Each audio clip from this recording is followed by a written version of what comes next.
Estava num certo lugar, recentemente, com amigos e pessoas da família.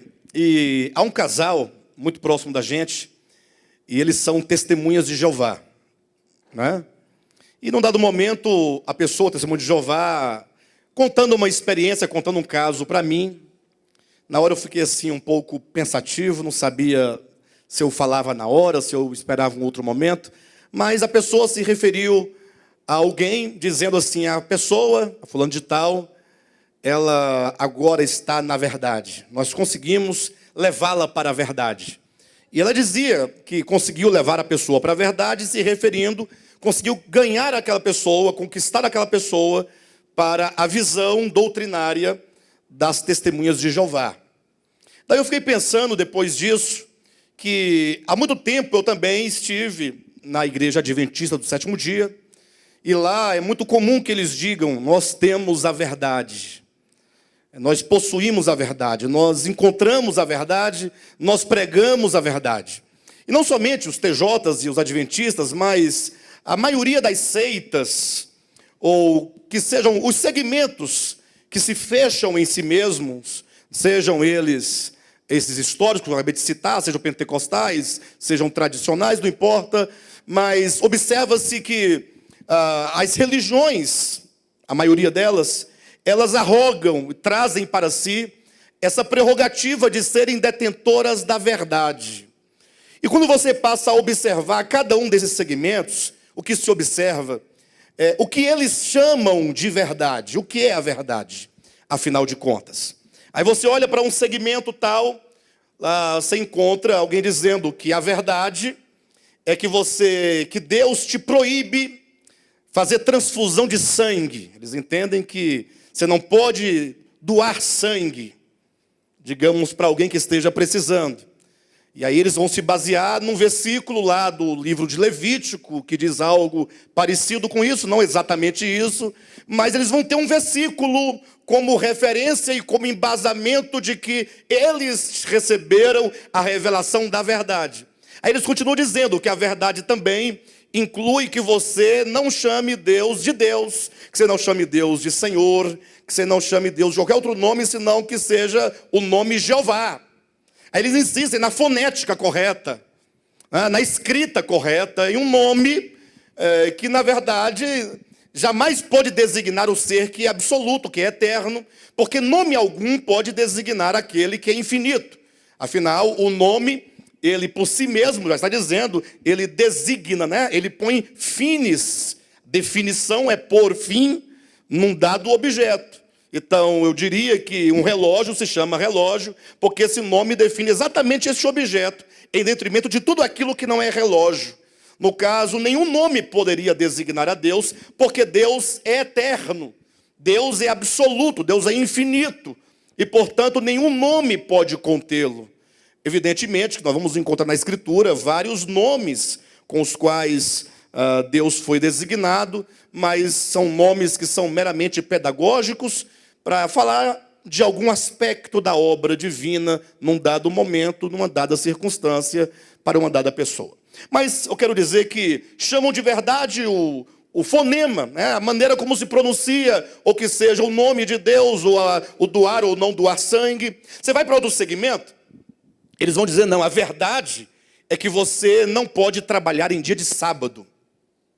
O sábado do sétimo dia da semana tem que ser reservado para você cultuar a Deus, para você adorar a Deus. Eles entendem que a verdade é um dia da semana, ou que seja um mandamento que se refere a um dia da semana, ou a você não comer carne de porco, ou você se tornar abstêmio de algum tipo de alimento. Enfim, outros acham que a verdade consiste em você acreditar que Deus é três: Pai, Filho e Espírito Santo. Aí passam a defender a doutrina acerca da Trindade, e pelo fato de eles defenderem a doutrina da Trindade, eles acreditam que eles possuem a verdade, ou que têm o dom de línguas, ou o dom de profecia, ou que expulsem demônios, ou qualquer coisa desse tipo que você possa pensar.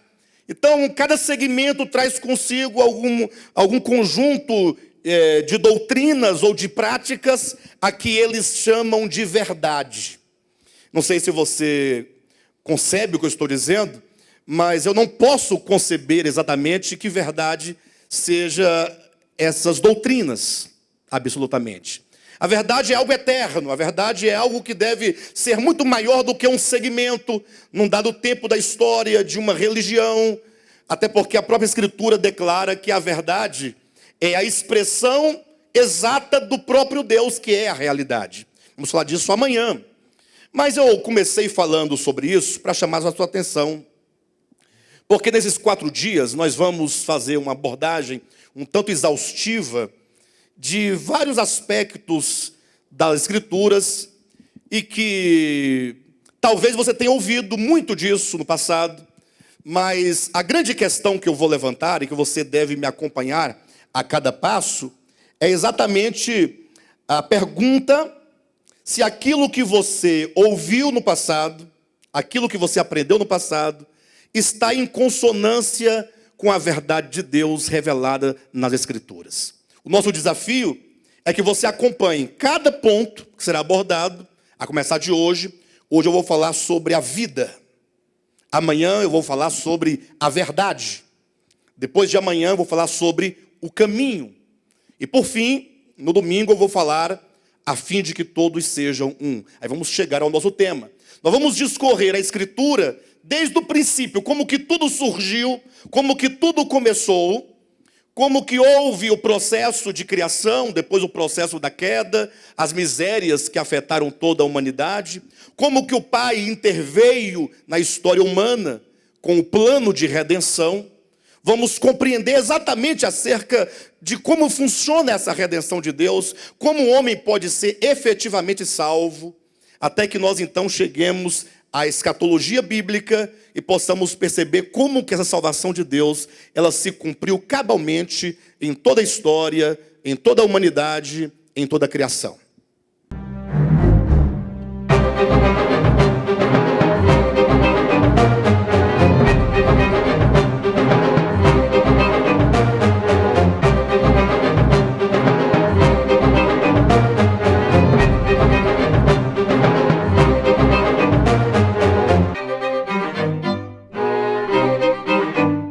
João capítulo 14.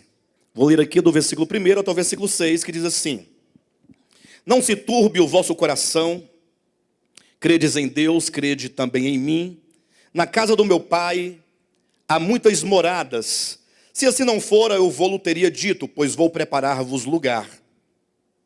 E quando eu for e vos preparar lugar, voltarei e vos receberei para mim mesmo, para que onde eu estou, estejais vós também. E vós sabeis o caminho para onde eu vou. Disse-lhe Tomé: Senhor, não sabemos para onde vais, como saber o caminho? Respondeu-lhe Jesus: Eu sou o caminho, a verdade e a vida. Ninguém vem ao Pai a não ser por mim. Ok? Queridos, esse é um texto muito conhecido das Escrituras. Tenho certeza que vocês todos aqui já leram algum dia, ou pelo menos já ouviram alguém fazer a leitura ou referência, sobretudo em apelo, né, de igreja evangélica. O pregador faz aquela palavra, depois faz o apelo para que as pessoas se convertam e cita talvez o versículo 6, disse Jesus: Eu sou o caminho, a verdade e a vida. Ou talvez você tenha ouvido esse texto em enterro, sepultamento, quando o pastor ou o padre lê os 3 primeiros versículos: Não se turbe o vosso coração, credes em Deus, tal, na casa do meu Pai há muitas moradas. E eu diria que esta porção, o capítulo 14, 15, 16 e 17 de João, eles constituem em si o coração de toda a revelação de Deus. Ou seja o aspecto que você falar acerca da verdade, você terá que passar pelo capítulo 14, pelo capítulo 15, pelo capítulo 16 e 17 de João. Diria que aqui é o cerne de toda a revelação e que, portanto, traz coisas profundas para que nós possamos conhecer o Evangelho como ele verdadeiramente é. Mas, infelizmente, a despeito de toda a complexidade e profundidade do que se diz aqui, as pessoas preferem entender o seguinte: Jesus está dizendo que na casa do Pai tem muitas moradas e, portanto, tem muito lugar no céu para as almas quando morrerem. É assim que se pensa. Não se turbe o vosso coração, eu vou preparar um lugar para vocês. Aí eles pensam que as pessoas vão morrendo e se elas porventura acreditaram, creram que Jesus Cristo é o caminho, a verdade e a vida, elas terão garantido no céu um lugar para elas morarem. Alguns que são um pouco mais doutos que outros, falam, é verdade, tem esse aspecto, mas eu vejo aqui, sobretudo, a Nova Jerusalém, a cidade lá de Apocalipse, que tem muitas moradas, muitas habitações, muitas casas, muitas kitnetes, né? Para que os santos possam morar na eternidade com Deus, nessas kitnetes lá da Nova Jerusalém. Mas em tudo isso, eles conseguem ver apenas como que Cristo estivesse falando de um lugar físico, um lugar geográfico, em algum lugar desse universo tem um lugar, uma casa onde Deus mora, e que Deus gostaria que nós, ao morrermos, pudéssemos ir para lá, morar com Ele no céu, ter um lugarzinho, um quartinho. Mas para isso eles vão dizer, você precisará de crer em Jesus Cristo. Ou melhor, eles dizem, você terá que aceitar a Jesus.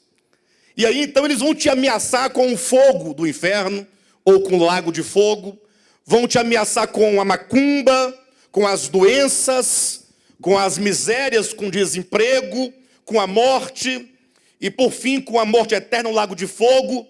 E então você acaba falando, não, bem, se é para ser tudo assim, então eu aceito Jesus.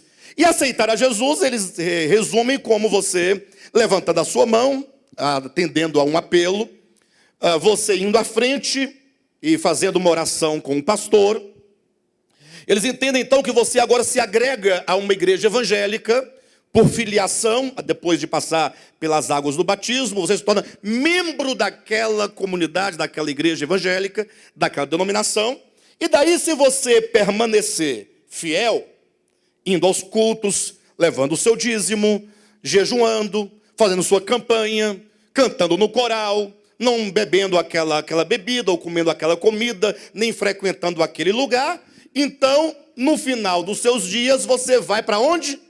Para a casa do Pai, naquele quartinho que Ele reservou para você lá no céu. E é isso que as pessoas chamam de evangelho. Cristo morreu na cruz e, portanto, você agora tem esse direito de ir para esse quartinho e você lá não vai pagar IPTU. Está garantido, Jesus garantiu, desde que você cumpra com todas as exigências.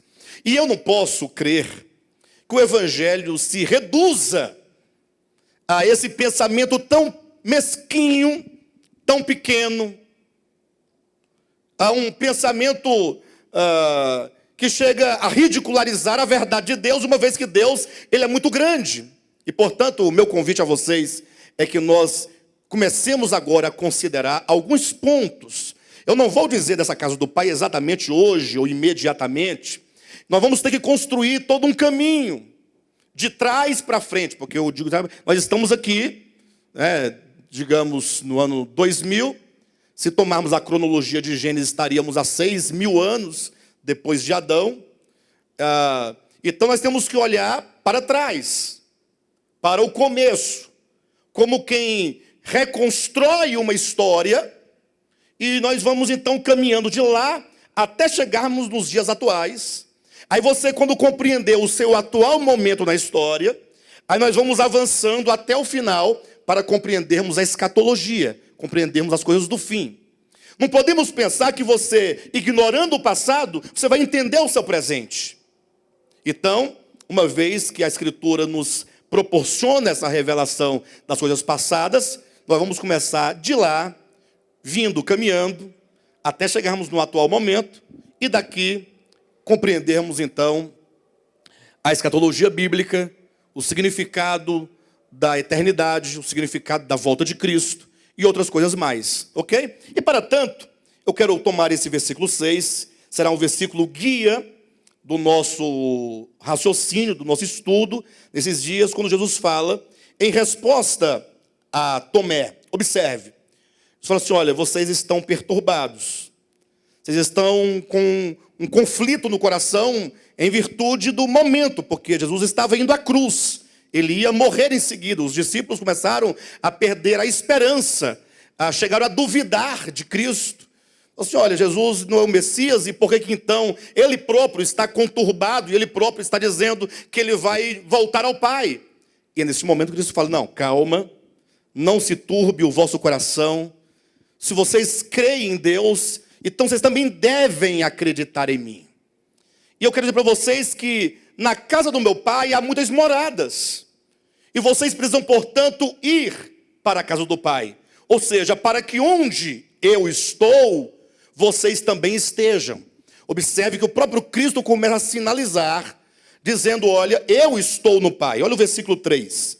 E quando eu for e vos preparar lugar, voltarei e vos receberei para mim mesmo, para que onde eu estou, estejais vós também. Ou seja, o Cristo disse, eu estou, no exato momento, na casa do Pai. Mas veja que Cristo estava diante dos discípulos. Estava ali o próprio Cristo encarnado, em presença real. Mas ele diz, olha, mas eu vou preparar um lugar para vocês. Porque eu quero que vocês estejam onde eu estou, no lugar onde eu estou. E se eu estivesse lá, eu perguntaria, mas Jesus, o Senhor não está aqui diante de nós? Nós já estamos onde o Senhor está. Ora, se tratando de lugar, geograficamente falando, os discípulos não estavam juntamente com Cristo no mesmo lugar, frente a frente, conversando? Então, há de se perguntar, ora, se Cristo está aqui conosco, presente, Cristo de Deus encarnado, diante dos discípulos, que lugar é esse onde ele, neste atual momento, se encontra? Ou seja, é possível que você, mesmo estando aqui agora, esteja onde ele está. E esse lugar é que nós precisamos descobrir. Nós vamos galgar esses 3 dias ou 4 dias em busca de discernir que lugar é esse. E é nesse momento que Cristo fala assim, olha, e vocês sabem o caminho para onde eu vou. Temos um lugar, e agora Cristo joga essa ideia do caminho. Ou seja, quantos forem, ou quantos chegarem a este lugar, onde Cristo estava, onde nós devemos estar, chamado a casa do Pai, deverão de percorrer um caminho. E vós sabeis o caminho para onde eu vou. Tomé disse, Senhor, nós não sabemos para onde tu vais. Como nós vamos saber o caminho? Então Tomé representa todos aqueles, ou todos nós, que não sabemos que lugar é esse. Ora, se não sabemos o lugar, como saberemos o caminho? E Jesus disse, Tomé, eu sou o caminho. Eu sou a verdade e eu sou a vida. E ninguém vem ao Pai a não ser por mim. Cristo coloca na seguinte ordem, eu sou o caminho, a verdade e a vida. Esta é a ordem daqui para frente. Aqui nós estamos nesse momento aqui dessa palavra. Eu falei que nós vamos buscar o começo, sim ou não? Até chegarmos onde nós estamos. E daqui buscarmos a escatologia. Sim? Então, esse atual momento, quando Cristo diz, eu sou o caminho, é o momento atual onde estamos. Nós precisamos trilhar esse caminho. Que é o caminho da verdade. Que nos conduz à experiência da vida. Então, eu vou inverter esse texto. Vamos começar pensando sobre a vida. E depois sobre a verdade. E depois sobre o caminho. Alguém pergunta, por que, pastor, que você vai inverter a ordem das colocações? É porque esse caminho que Cristo nos propõe é um caminho de redenção. É um caminho de reconciliação. Alguém diz, pastor, mas você não respondeu nada. Por que você inverteu? Porque Cristo nos propõe um caminho de reconciliação? Qual é a relação disso?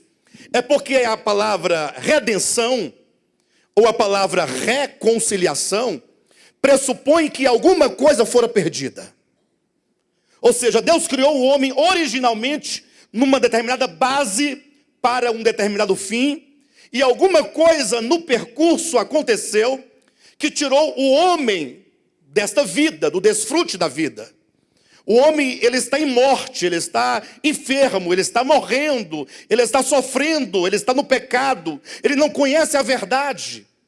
Então, o caminho que nos leva à verdade e à vida é o caminho que nos leva de volta para onde nós um dia estivemos. Reconciliação, esse termo, e o Evangelho é a palavra da reconciliação, segundo Paulo, lá em 2 Coríntios capítulo 5. O termo reconciliação pressupõe que um dia nós estivemos conciliados.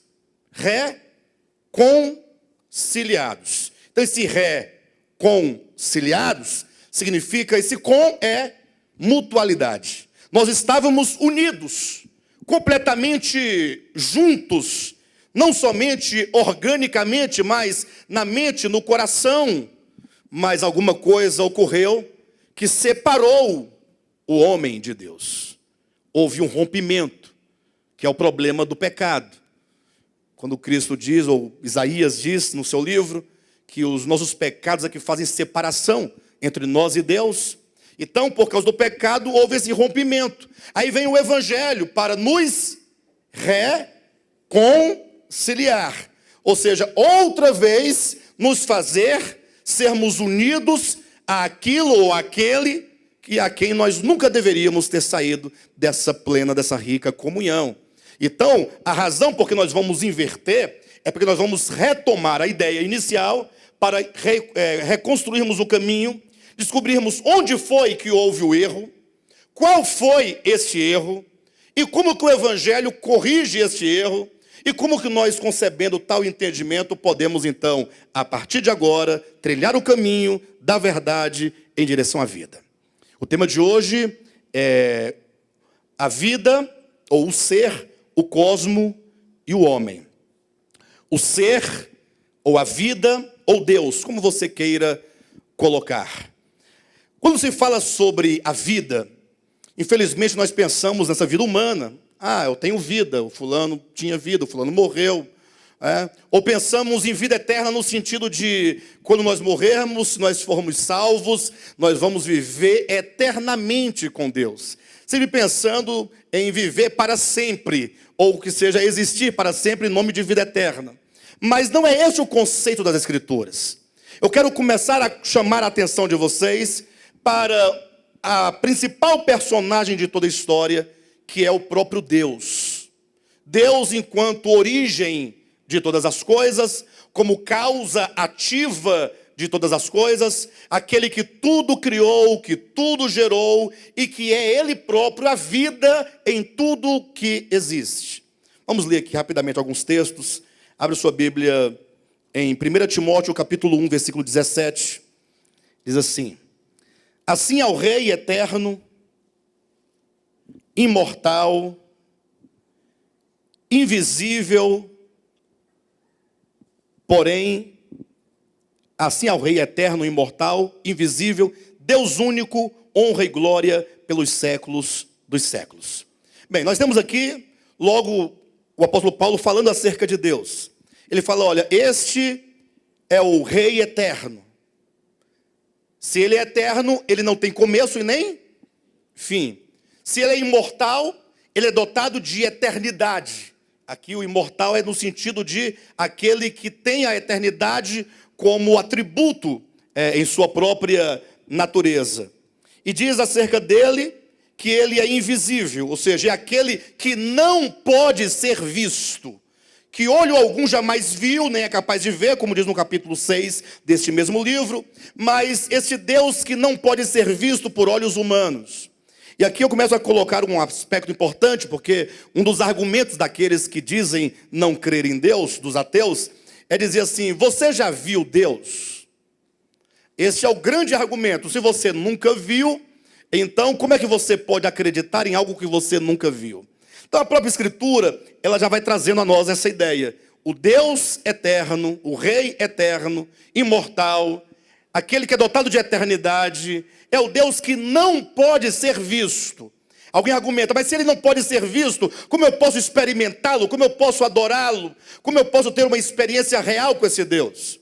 É neste ponto, então, é que nós entendemos que Jesus Cristo declara, eu sou o caminho, a verdade e a vida. Ou seja, Deus, ele se apresenta e se revela o homem, conquanto Deus se apresenta enquanto a vida.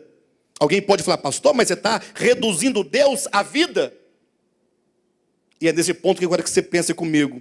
João capítulo 6, versículo 57, quando Cristo falando aos judeus, ele fala assim, olha, porque o Pai que vive, O Pai que vive me enviou. Olha a expressão, Cristo referindo-se ao Pai. O Pai é aquele que vive. Então vai juntando as informações. Deus é o ser eterno e imortal, dotado de eternidade. Mas como é que esse Deus vive?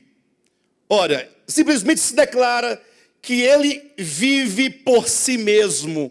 Ou seja, Deus não tem vida. Não existe uma vida que faça Deus viver ou que faça Deus existir. Ele é a própria vida. E isso nos é claramente dito, com todas as palavras, em 1 João, abra sua Bíblia, capítulo 5, versículo 20. Também sabemos que o Filho de Deus é vindo e nos tem dado entendimento para reconhecermos o verdadeiro. E estamos no verdadeiro, em seu Filho Jesus Cristo. Esse é o verdadeiro Deus e a vida eterna. Então eu quero chamar a você agora para começar a pensar Deus enquanto aquele que é a própria vida eterna. Como aquele que é a vida, e esta vida não é uma vida criada, é uma vida que é eterna. Então, em toda a Escritura, você vai encontrar a manifestação dessa vida sendo o próprio Deus. Tanto o Antigo quanto o Novo Testamento vem afirmando categoricamente que há uma vida nesse universo que é eterna em si mesma, e essa vida ela é identificada com o próprio Deus. Daí é que nós vamos entender como é que tudo veio à existência. Essa vida que é incriada e que é eterna, ela tem duas características. Duas características. Primeiro, é uma vida que é origem e fonte de todas as coisas que existem. Ou seja, eu não sou a vida. Eu sou um ser criado. Os animais não são a vida. Eles são seres criados. Você é um ser criado, você não é a vida. A pergunta é, o que criou ou que originou todas as coisas? Há uma teoria chamada ex nihilo, ou seja, do nada. Uma teoria que foi sustentada por Agostinho.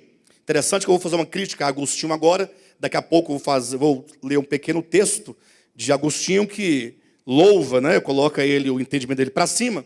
Mas vamos primeiro ao erro de Agostinho. Foi ele que propagou inicialmente a ideia do ex nihilo. É uma teoria que diz que quando Deus criou o mundo, ou criou todas as coisas, Deus trouxe à existência todas as coisas do nada. É como que ele dissesse assim, haja estrelas, e as estrelas do nada aparecessem. Mas vieram de onde? Não, Deus é como se fosse um grande mago poderoso, e quando ele ordena as coisas aparecem, elas surgem do nada absoluto. Olha, mas como é que do nada pode vir todas as coisas? Quando diz assim, por exemplo, que Deus criou todas as coisas. Olha, todas as coisas vieram de onde? É nesse ponto que, ao considerar historicamente esse pensamento de Agostinho, nós não encontramos nenhuma sustentação nas Escrituras.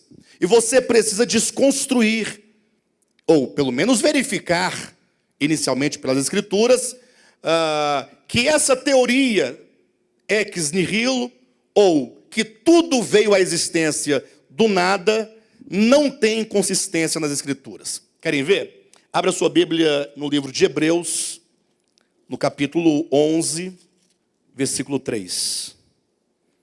Pela fé, entendemos que foi o universo formado pela palavra de Deus, de maneira que o visível veio a existir das coisas que não aparecem. Esse texto ele é traduzido melhor, lendo assim, olha.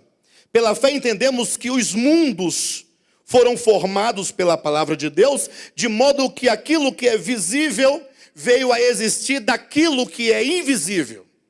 Ou seja, de onde vieram todas as coisas visíveis? De onde vieram todas as existências? Sol, lua, estrela, homens, mares, peixes. Vamos pensar na nossa criação, aqui imediata com a qual nós lidamos diariamente. De onde veio todas essas coisas, segundo Hebreus, capítulo 11, versículo 3? De onde veio? Tem origem aí ou ele veio do nada? Pela sua Bíblia. O que diz na sua Bíblia? Pela fé, nós cremos que os mundos foram formados pela palavra de Deus, de maneira que o visível veio a existir das coisas que não se veem, das coisas invisíveis. Ou seja, todas as coisas visíveis que foram criadas procedem daquilo que é invisível. Não diz a sua Bíblia que tudo o que existe veio do nada. Não, tem uma origem. Deus é a origem. O que significa que antes que tudo viesse à existência, já havia a priori a vida. A vida que a tudo gera, que a tudo cria, que a tudo traz à existência. Esse Deus que é transcendente à criação.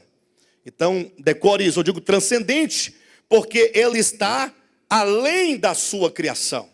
Ou seja, se ele é a causa, se ele é a origem das coisas criadas, ele tem que vir antes. Se ele vem antes, ele é transcendente. Ele está além da sua criação. E quando todos os mundos se acabam, encontram o seu limite, o seu fim, Deus continua a ser eternamente. Então a primeira característica da vida é que ela é transcendente a todas as coisas criadas. Mas há um outro aspecto que está aqui em João capítulo 1, Evangelho de João, capítulo 1, quando João ele vai falando acerca do verbo, acerca do logos, acerca da razão suprema, porque a palavra logos, que está no grego, traduzida na sua Bíblia por verbo, ela pode ou deve ser traduzida por razão. Razão suprema, razão universal. É exatamente a tradução literal da palavra logos, que na sua Bíblia vem a palavra em latim, verbo, né?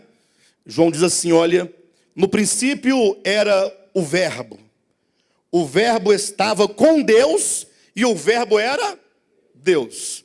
Pensa comigo, ele está construindo aqui o princípio de tudo. Lá no princípio nós temos Deus, Deus que é a vida, esse Deus que vai trazer tudo à existência. Ele diz, todas as coisas, pode continuar lendo na sua Bíblia, todas as coisas foram feitas por intermédio dele. E atenção, e sem ele, nada do que foi feito se fez. Ou seja, o ponto de partida, que é a origem de tudo, que é a causa de tudo, é Deus. No princípio era o verbo estava com Deus e o verbo era Deus. Todas as coisas foram feitas por intermédio dele. E sem ele, nada do que foi feito se fez. Ou seja, nada do que existe de criado existe sem ele. O que vocês entendem disso? Nada do que foi feito sem ele. Será que estaria dizendo acerca da própria essência divina nas coisas criadas? Pensa um pouco comigo, Rosirene. No princípio era o verbo estava com Deus e o verbo era Deus. Então nós temos Deus. Todas as coisas foram feitas. Ele é o operário por intermédio dele. Então, ele é aquele operário por quem tudo é feito. Aí diz em seguida, e sem ele, a parte dele, nada do que foi feito se fez.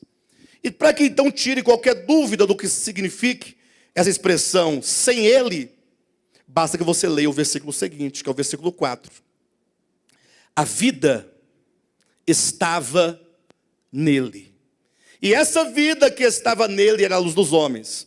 Irmãos, eu já li esse versículo, versículo 4, talvez umas centenas ou milhares de vezes. Inclusive eu participei de uma igreja, lá alguns anos atrás, e eles liam muito esse texto, a vida estava nele.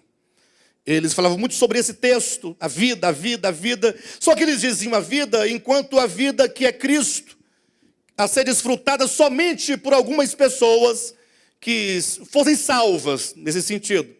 Mas observe que o contexto de João não é um contexto de salvação.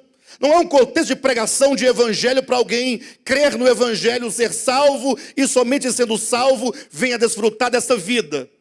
Observe que o texto ele é muito claro, ele não passa por nenhum tipo de regulamentação religiosa, doutrinária. São informações simples. No princípio era o verbo, entenda isso. O que tem a ver isso com a Igreja Assembleia de Deus, batista, presbiteriana, católica, evangélica, o ateu? Tem alguma coisa a ver com esses segmentos?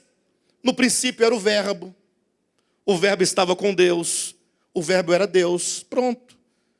Segundo ponto, todas as coisas foram feitas por Ele, foi Ele que fez. E não somente Ele fez enquanto o arquiteto ou o construtor de tudo, mas nada do que foi feito, nada existe na criação que exista sem Ele. Em outras palavras, Ele está presente imanentemente, Ele é imanente em todas as coisas criadas. Por isso o versículo 4 diz, a vida estava... Por que diz estava? Ora, porque agora ela está aqui em mim. Ela está em você. O que te faz viver? O que é que dentro de você diariamente regenera as tuas células? Te dá vigor?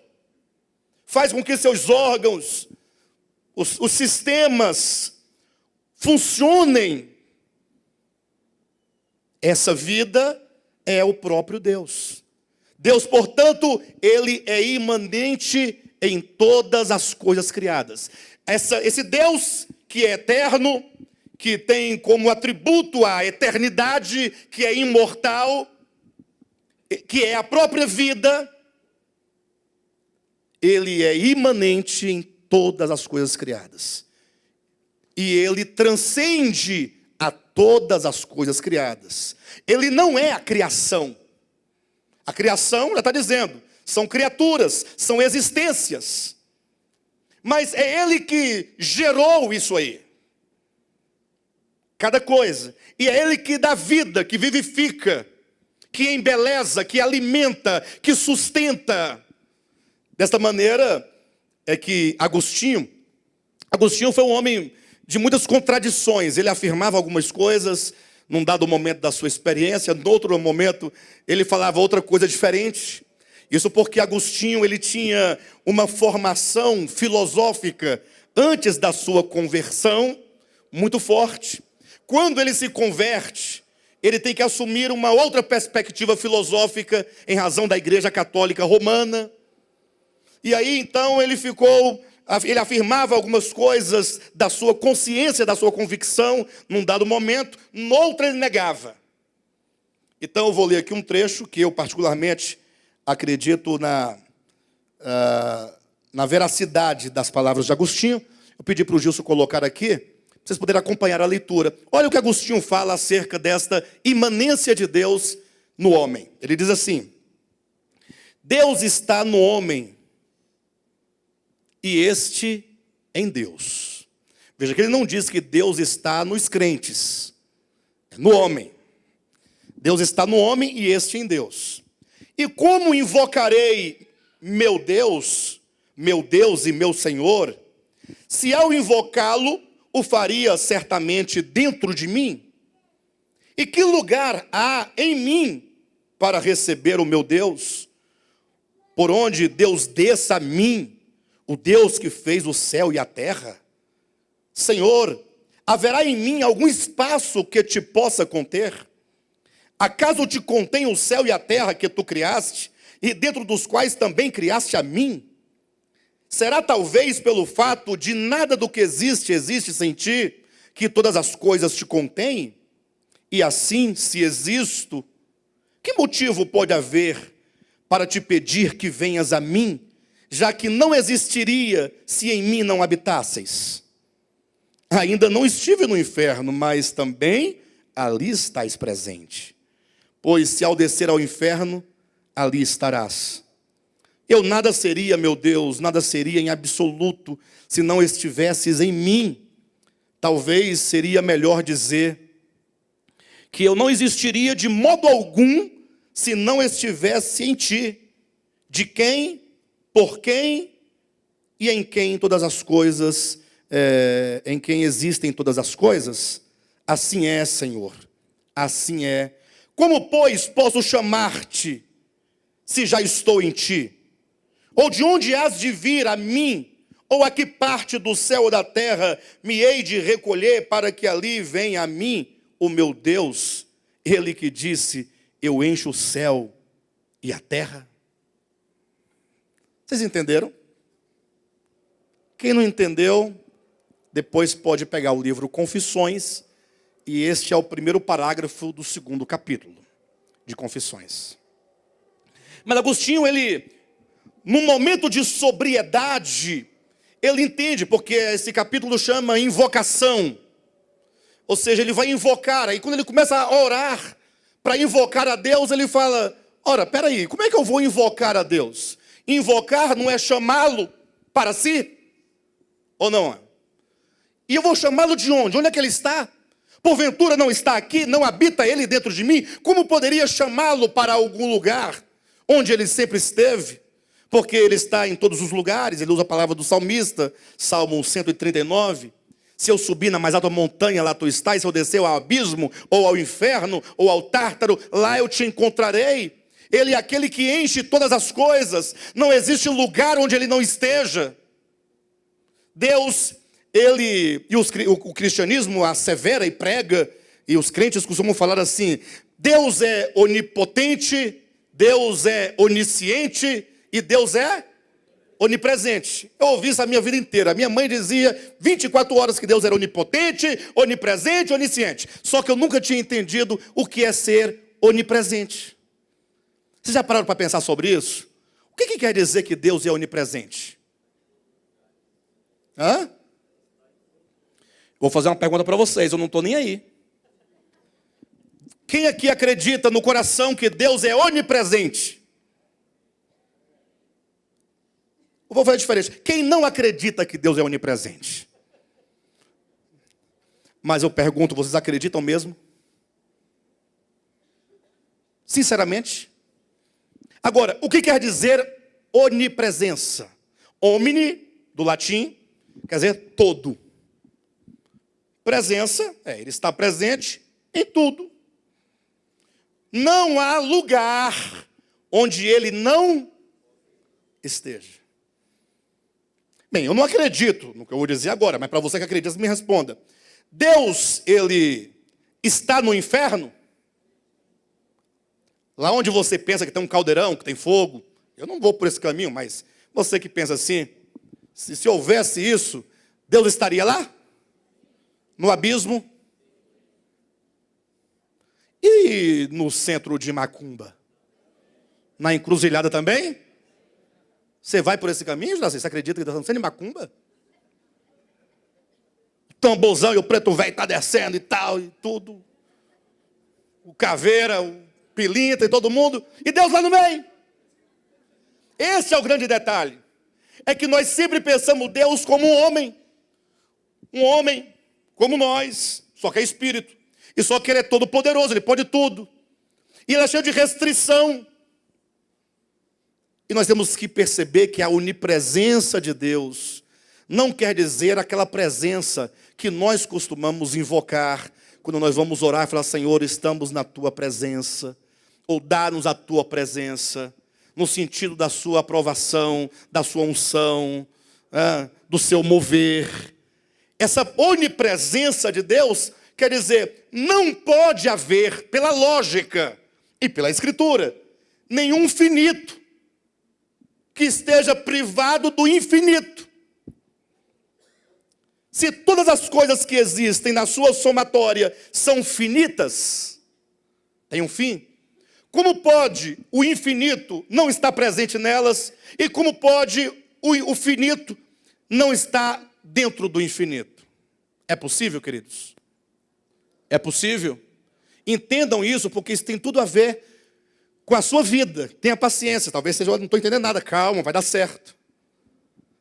O fato é que esse Deus presente em tudo que Ele gerou, em tudo que Ele criou, é o que o que João vai chamar, o Jesus vai chamar de a casa de Deus. É o que o próprio Jesus vai chamar sobre o reino de Deus. É um conceito que nós temos que reconsiderar. Eu quero te convidar a pensar, porque você já pensou muito, ou já falou muito, já ouviu muito sobre reino de Deus. E infelizmente, aqueles que têm maior entendimento, eles falam, olha, a igreja é o reino de Deus. Reino de Deus como se fosse um lugar onde apenas algumas poucas pessoas tivessem acesso. E somente se você fizesse a vontade daquele lugar, é que você estaria no reino de Deus. Mas veja, o que a palavra reino implica? A palavra reino, do grego basileia, quer dizer o território onde há um soberano que governa, em que há súditos sobre os quais o soberano exerce o total domínio. Sim ou não? Aí eu pergunto, ora, o que é o reino de Deus então? Onde é que Deus reina? Onde é que Deus governa? Sobre o que Ele reina e sobre o que Ele governa? Qual é a lei do seu reino? Nós temos que compreender que o reino de Deus consiste em pelo menos 4 coisas. Primeiro, Ele, o próprio Deus, enquanto soberano. Segundo, o território sobre o qual Ele exerce domínio, pleno domínio. Terceiro, os súditos, porque se não houver súdito não haverá reino. E a lei, porque a lei é o que vai definir, né, as características e o caminho daquele reino. Então nós temos que pensar essas 4 coisas. Alguém tem dúvida que Deus é o único soberano? Para quem quiser, basta verificar. Coloquei aqui 1 Timóteo, capítulo 6, 16 e 17. Quando fala ao único, eterno, imortal, único, soberano. Deus é o soberano. E por que Ele é o soberano? Quem foi que o elegeu como soberano? Ora, ninguém o elegeu, Ele é soberano, porque Ele é o único que é em si mesmo. É aquele de que Jesus fala, é aquele que vive. É aquele que é em si mesmo a própria vida. É aquele que gerou tudo, que criou tudo, que está em tudo, que sustenta tudo. Como o apóstolo Paulo diz em Atos capítulo 19 ou 17, versículo 26, 27, 28. Paulo, pregando para uma grande assembleia de gregos e de pagãos e de filósofos e religiosos, ele diz, olha, o Deus que fez os céus, a terra, o mar e tudo quanto neles contém, Ele não habita em casas feitas por mãos humanas. Imagine você, esse Deus que fez os céus, a terra, o mar, tudo habitando numa casa feita por um homem. Isso é uma loucura. Então, logo está descartada qualquer ideia de que o homem construa para Deus uma casa. Em seguida ele diz, e nem pode ser servido por mãos humanas. Agora veja, Ele, Deus, Ele criou toda a raça humana para servi-lo, para buscá-lo, se bem que Paulo considera, será que esses homens, a humanidade, consegue buscar a Deus, consegue encontrar a Deus? E ele diz, se bem que Deus não está longe de cada um. Puxa, gente, vamos prestar atenção nessa questão. Entenda isso em nome de Jesus. Paulo dizendo, Deus criou toda a raça humana. Esqueça por um momento, em nome de Jesus, nome de qualquer religião, pense na essência, no homem enquanto um ser criado por Deus. Deus criou toda a raça humana para buscar a Deus. Aí Paulo questiona, mas será que este homem, cego, tateando, ele consegue encontrar a Deus?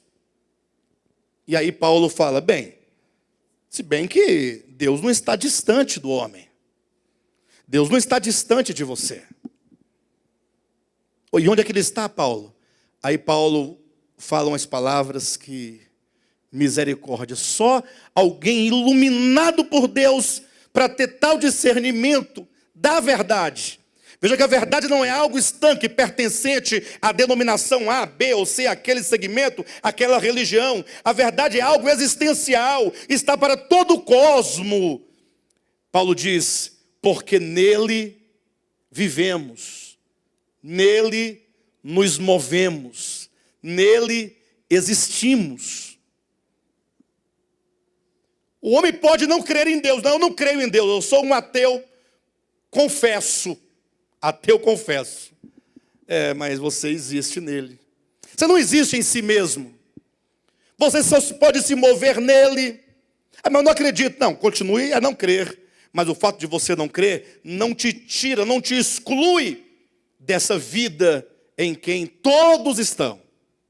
Nele vivemos, nele nos movemos, nele nós existimos. Então nós temos que pensar o cosmo, em nome de Jesus. Pense a criação de Deus.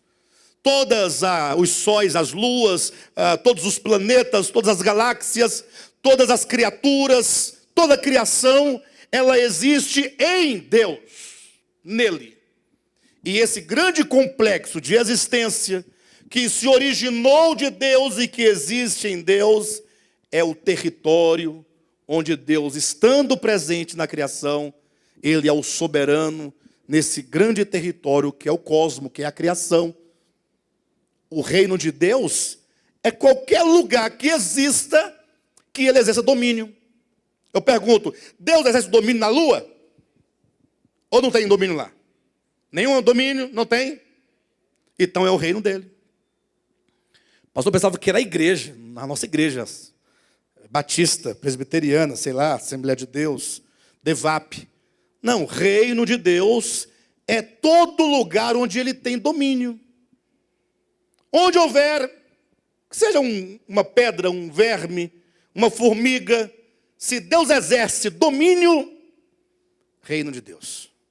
Reino de Deus não é um lugar dentro do cosmo, geograficamente, onde você possa ir. Não, onde houver o governo, o domínio, ali é o reino de Deus.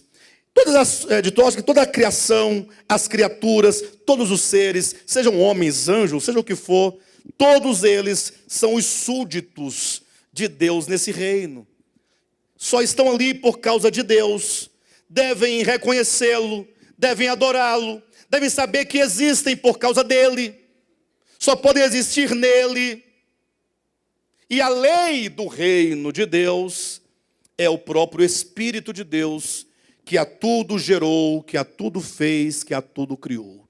Essa lei que você pode não sentir, do ponto de vista, como dizem talvez os pentecostais, que eles querem sentir uma energia, um tremor, um negócio, mas essa vida que está dentro de você, que restaura diariamente, cria novas células, que faz seu coração pulsar, seu pulmão respirar, essa lei que estão dentro de você, que é o próprio Espírito de Deus, faz com que quando um homem e uma mulher se unem e se juntam, ali uma nova criatura é gerada, numa semente que é plantada, que brota, que cresce, e ao crescer se torna árvore, produz fruto, segundo a sua espécie, com cor, sabor, cheiro, vitaminas.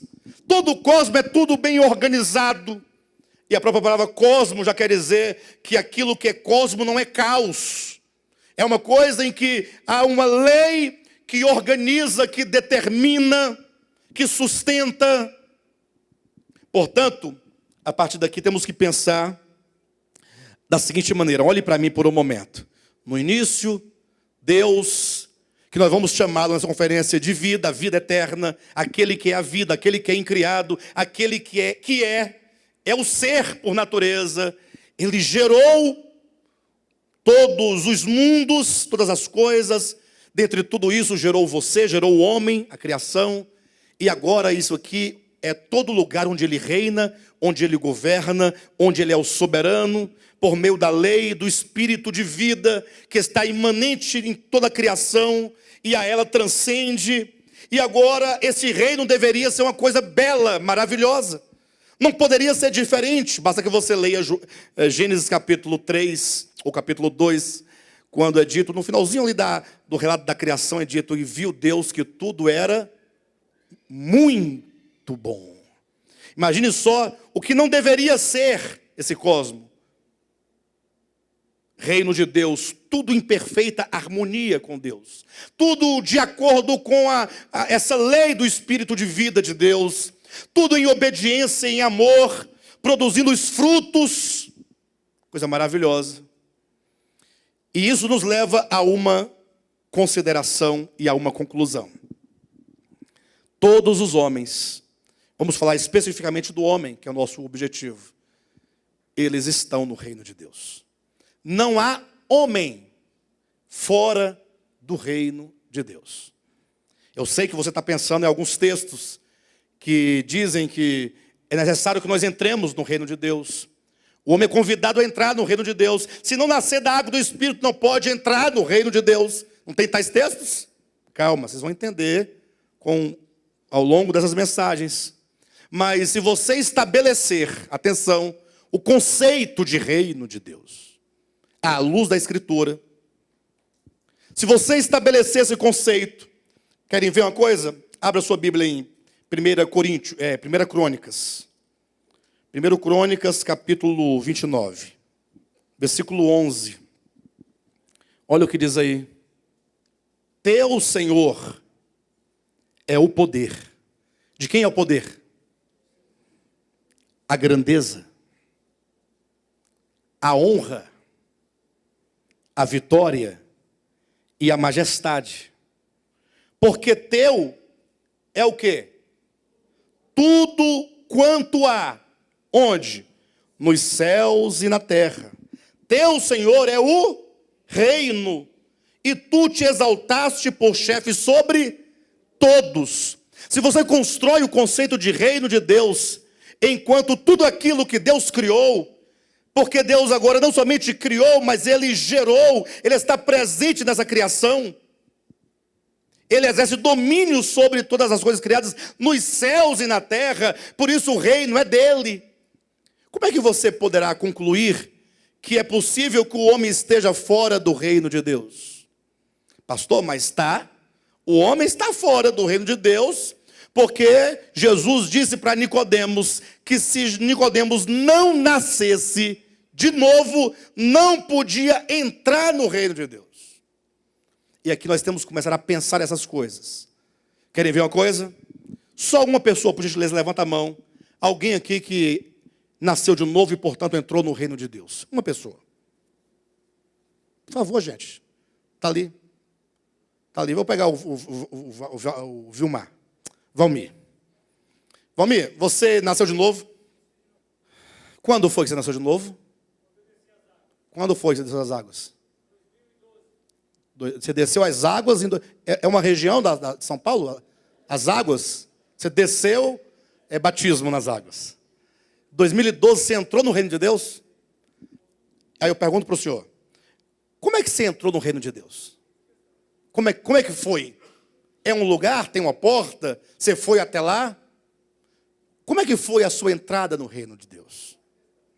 Você que já entrou no reino de Deus, eu pergunto, como é que você entrou no reino de Deus? Te falaram que você entrou no reino de Deus, você acreditou? Saiu dizendo para todo mundo, eu entrei e você não entrou. Vocês estão tudo no reino das trevas e eu entrei no reino de Deus. Gente, eu estou querendo descobrir como é esse negócio de entrar nesse reino, de sair desse reino, estar dentro e estar fora, de maneira clara, para que nós possamos não somente repetir o que foi ensinado, mas ter uma experiência real das verdades bíblicas. Então, tenham paciência, vamos explicar tudo isso, viu, Valmir? Tenha paciência até o final, vamos entender, mas vamos começar por aqui. Se o reino de Deus consiste em todo o universo criado por Ele, porque não pode haver lugar algum em que Ele não seja rei, em que Ele não tenha domínio, porque Ele domina e Ele se levantou por chefe sobre todos, tanto dos céus quanto da terra. Então todos os homens, porque estão dentro da criação de Deus, estão no reino de Deus fatalmente. Viu, Josué? Fica tranquilo que você está no reino de Deus. Você pode, o máximo que acontecer é que você esteja fora do reino de Deus. Mas que você está dentro, você está dentro. Tudo bem? O máximo que pode acontecer com o Josué Ele está fora do reino de Deus. Mas fique tranquilo, porque apesar de estar fora, você está dentro. Então nós partimos do conceito orgânico, do conceito ontológico, do conceito do ser. Querem ver uma coisa? Eu já falei, mas eu quero ler com vocês. Atos capítulo 17, rapidamente. Atos capítulo 17, versículo 26. 17 e 26. De um só fez toda a raça humana. Repita comigo, raça humana. Observa, queridos, atenção, que a verdade de Deus não está restrita a um grupo de pessoas. Por exemplo, tem um grupo de pessoas que usa o véu sobre a cabeça. Perfeito? Aí porque eles usam o véu e ninguém mais usa o véu, eles falam, nós temos a verdade, é o véu. Isso não pode ser a verdade. Só pode ser uma mentira. Agora, veja que a verdade divina, ela independe desses segmentos. Olha como a Bíblia diz, de um só fez toda a raça humana. Todos os homens. E o que diz mais? Para habitar nos céus. Para habitar nos céus. Não é nos céus? Josué, Deus fez toda a raça humana para habitar sobre toda a face da terra. Havendo fixado os tempos previamente estabelecidos e os limites da sua habitação. Habitação de quem? Do homem. A terra é o lugar da habitação do homem. Versículo 27. Para buscarem a Deus. Deus criou o homem para quê? Deus criou toda a raça humana, toda, para buscar a Deus. Toda a raça humana. Aí ele diz, para buscarem a Deus, se porventura, tateando, o possam achar. Bem que não está longe de cada um de nós. Deus está perto de você? Ele está longe de você ou perto de você? Por que orar olhando para cima como quem está buscando uma coisa longe? Distante, um Deus numa galáxia lá longe. Num céu distante. Não, Ele está perto. Mas que tanto é esse perto? Olha o versículo 28. Pois nele vivemos. Quem aqui está vivo? Está vivendo? Está respirando aí? E você está vivendo onde? Nele quem? Você crê nisso? Não é possível que você viva fora dele. Então ele está aí, ó. Isso é reino de Deus. É essa vida que, sendo ele, te gerou e te sustenta. Porque nele vivemos e nos movemos e existimos, como alguns dos vossos poetas têm dito, porque dele também somos geração. Pois dele também somos geração. Nós viemos do nada ou fomos gerados? Por exemplo, eu tenho duas filhas que foram geradas, humanamente falando, né? Por mim e pela Jane, nós dois, foi Jane. Conclusão, nasceu a Michele, daquele tamanho. Agora, depois de tantos anos, o senhor fala assim, não, a Michele veio do nada. Tem sentido? Mas como assim do nada? Não, aí apareceu. Tá pior que a história da cegonha, né? A cegonha pelo menos tem um sentido. Alguém trouxe de algum lugar. Mas esse do nada não funciona. Então, vamos partir desse pressuposto, em nome de Jesus. Aqui, ó, esse é o ponto número 1 da nossa conferência. Deus gerou o universo, as criaturas. Tratando-se do homem, o homem foi gerado por Deus, porque dele somos geração, dele nós somos prole, gerados. É a vida de Deus que te trouxe a existência, que em você te faz viver. Por isso nós estamos nele. E toda essa criação é o reino de Deus. E que deveria estar em plena harmonia com tudo. E portanto não há homem que esteja fora do reino de Deus. Este é o primeiro ponto. Eu sei que você discorda de mim, pastor, mas se o reino de Deus foi essa bagunça que está aí no mundo, Calma, nós estamos no primeiro ponto, lá atrás, ó. Vamos ponto a ponto, passo a passo. Tá ok? Mas eu não posso passar para o segundo ponto, ponto 2, sem que vocês estejam claros deste primeiro. Deus, eterno, vida eterna, o ser por excelência, incriado, Ele é. Ele gerou a todos os mundos, ou gerou todos os mundos, os multiversos, todas as criaturas, que gerou o homem. Portanto, esse grande universo é o reino de Deus, porque tudo está nele, é a vida dele, imanente a essa criação. E, portanto, conclusão fatal, não há homem fora do reino de Deus. Falar que tem um homem fora do reino de Deus é cair na loucura de dizer, eu estou fora do domínio de Deus. Mas de que maneira? Como você pode estar fora do domínio de Deus?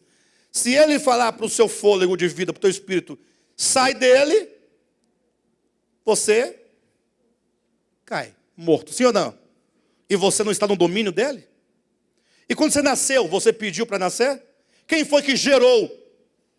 Você não está no domínio dele? Seu coração pulsa, suas tripas funcionam, o sangue corre nas suas veias, seus olhos enxergam, suas unhas crescem. Não é o domínio de Deus? Então todos estão no reino de Deus. Aí surge uma pergunta que nos leva ao segundo ponto. Pastor, mas como eu posso entender que todos estão no reino de Deus, se o que eu vejo é a manifestação de um reino de trevas, reino maligno, um reino caído?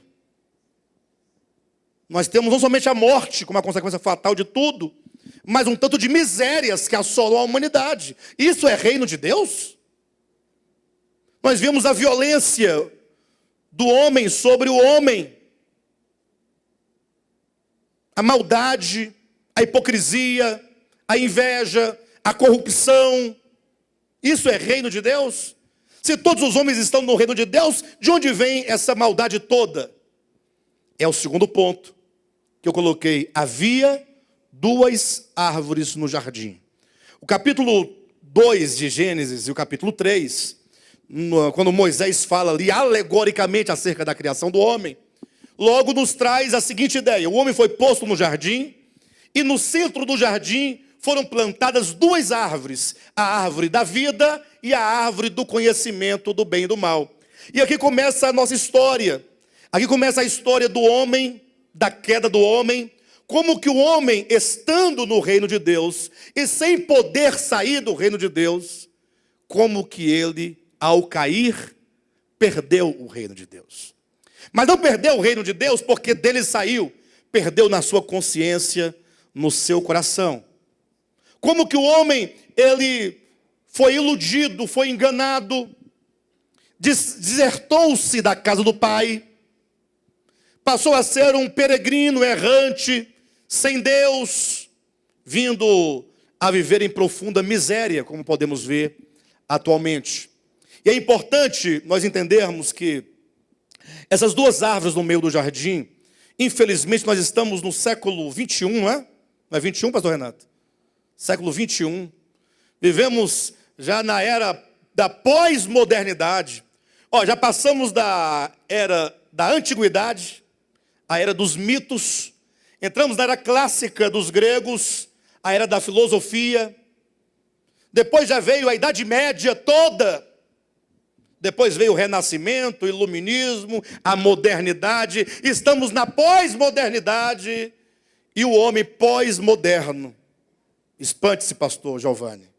Ainda está falando que Deus colocou uma árvore no jardim do Éden, que era uma macieira, salvo engano, um pé de maçã, e que Deus disse, olha Adão, presta atenção aqui, essa árvore aqui é minha. Eu não gostaria que você comesse dela. Olha, não coma. Olha, eu vou te pedir uma coisa, não coma não. Se você comer, infelizmente eu não terei outra opção senão sentenciá-lo à morte. Aí Deus saiu. Imagina, Deus saindo do jardim. Deus pode sair de algum lugar, irmãos? Como é que ele sai, Josué? Do jardim? E se ele saiu do jardim, foi para onde? Mas está lá o homem, Adão, Eva. Enfim, a mulher foi lá um dia. Apareceu uma cobra enrolada na árvore. Nós estamos na era da pós-modernidade. Estão dizendo que tinha uma cobra que falava. E a cobra... A Eva olhou. Não viu ninguém, só viu uma cobra. Mas você vai imaginar que a cobra...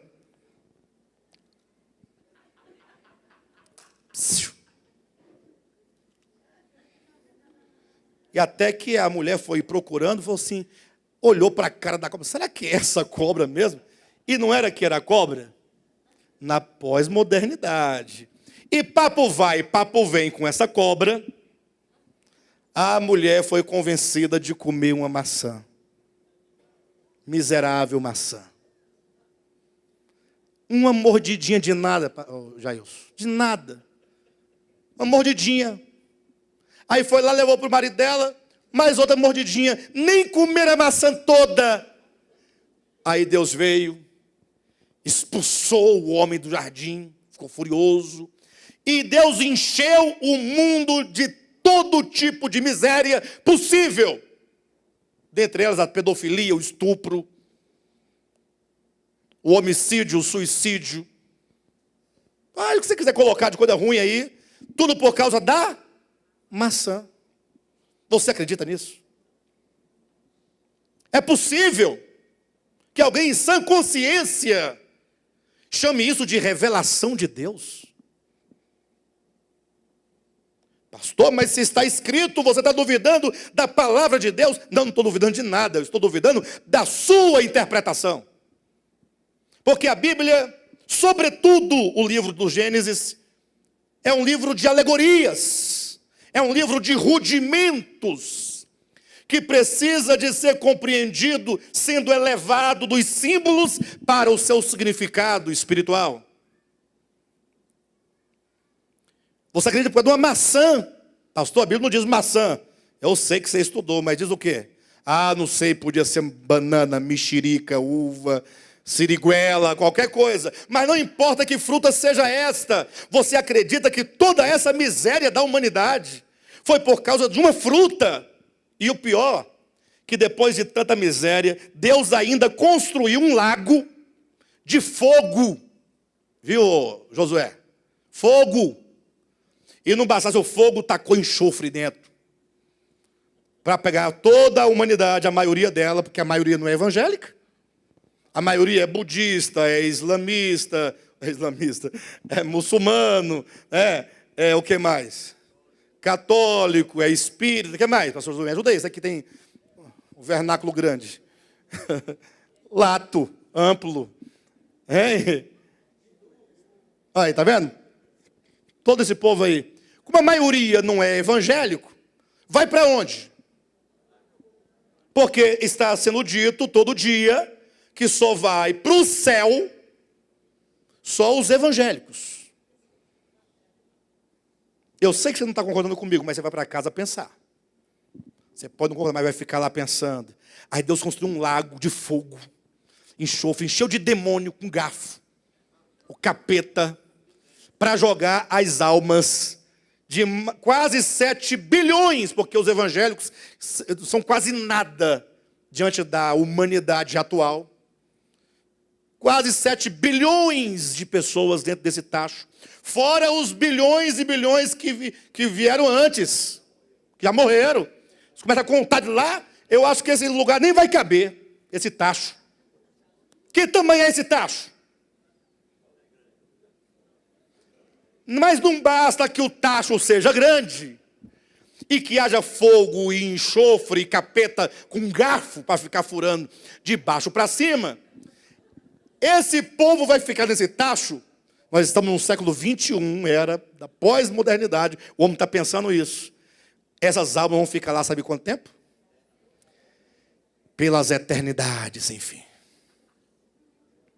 Aí alguém muito inteligente pensando... Eu tenho que explicar a eternidade. O pecador que for para lá tem que ser consciente de que nunca acaba. Aí criou a seguinte metáfora. Pensa numa montanha bem grande. A maior de todas as montanhas. Maior do que todas que já existiu no mundo, no universo. Aí está imaginando. Muito bem.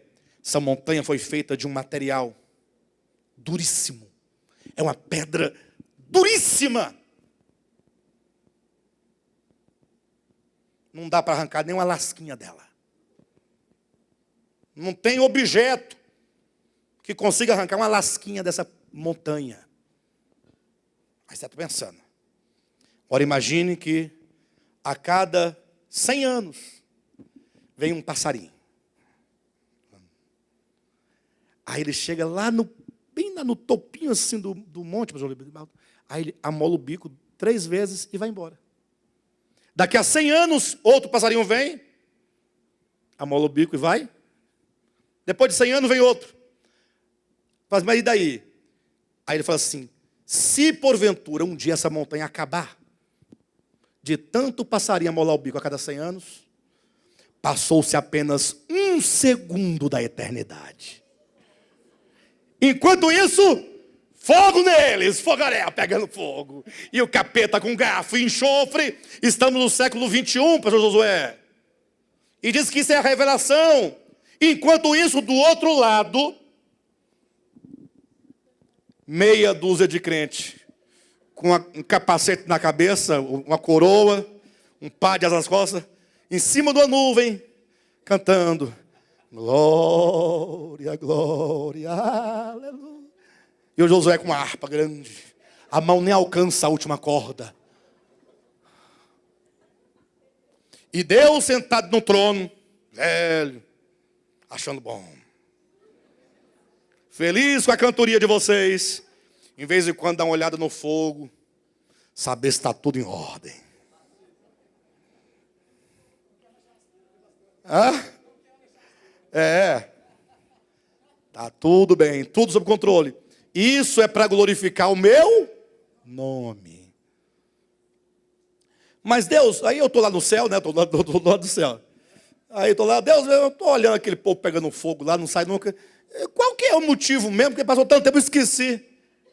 Aí ele, você esqueceu? A massa.